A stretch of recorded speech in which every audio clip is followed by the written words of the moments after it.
jo ja fa 23 anys que faig cultiu ecològic. Llavors, al principi, quan jo vaig començar, aquí a Catalunya no hi havia mercat per producte ecològic. Llavors vam començar a treballar per Alemanya, per Inglaterra, i fèiem exportacions.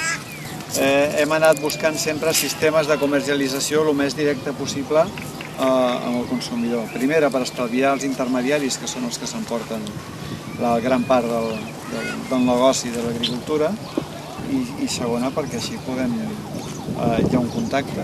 És una feina molt dura, no? Llavors hi ha molts moments a l'any que dius, bueno, realment veus que els veïns fent química guanyen millor la vida que nosaltres i guanyen més diners i els va molt bé, dius, bueno, quina compensació a part de l'econòmica té fer això, no? Doncs clar, llavors si no hi ha un diàleg amb les persones que consumeixen aquests productes, arribes a la conclusió que no val la pena. Ens dona per viure, no ens farem rics, ja et dic, no aspirem, tampoc nosaltres aspirem a anar amb BMW com van els veïns, almenys a mi no em fa cap il·lusió.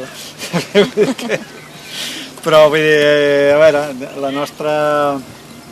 gent que treballa aquí cobra un sou digne i estan tots en contracte indefinit, vull dir que penso que estan contents.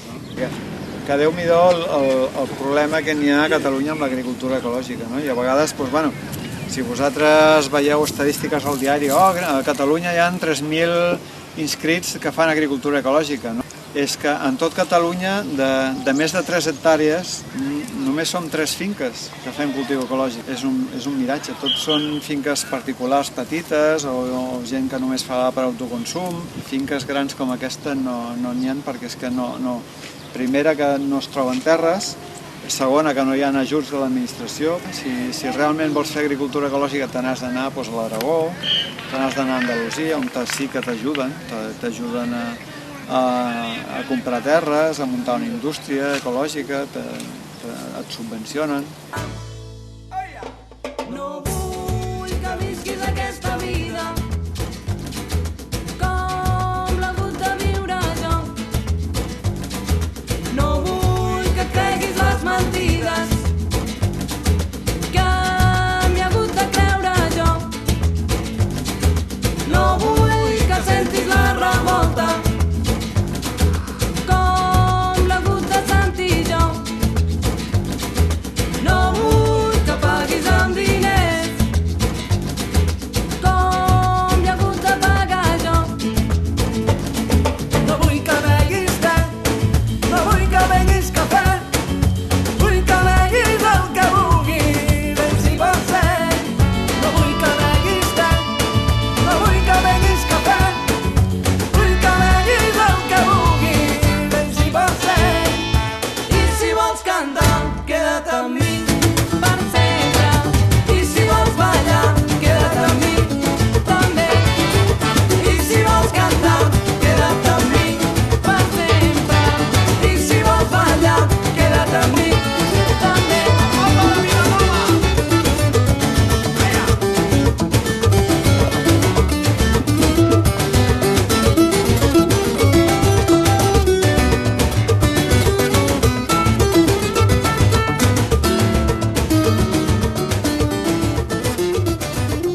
vull que ploris per coses tristes com hi ha hagut de plorar. Bueno, els que vingueu ara a dinar, us explicarem una mica el projecte en general de la xarxa i tal, no? Us agradaria, ara que ja som 4 grups, Ciutat Vella, Eixample, Gràcia, Sant Antoni, doncs la idea una mica és que aquestes coses, activitats com aquesta, les anem fent cada X temps, no? D'una manera més regular. Creiem que és molt positiu conèixer el Martí, que ens expliqui tot això.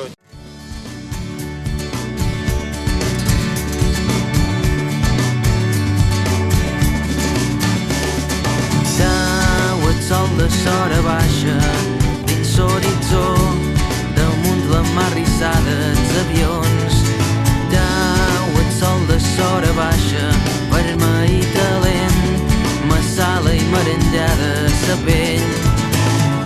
Espanya-sellat i una pluja suau de pols estel·lar. Dau el sol de sora baixa i plàcidament sa gent s'adonça. Sovint parlem d'alternatives, no? La xarxa entenc que el comerç just i el consum responsable són alternatives a aquest model actual de comerç i de consum, i llavors hem de baixar això de la teoria a la pràctica. Persones que diuen, vull consumir d'una altra manera, com ho puc fer? A través de les botigues cooperatives de la xarxa és una manera de fer-ho. I alegria, ses òrbites en sincronia, i els ovnis s'apinyen i deixen un cràter per sempre dins la meva vida. I alegria,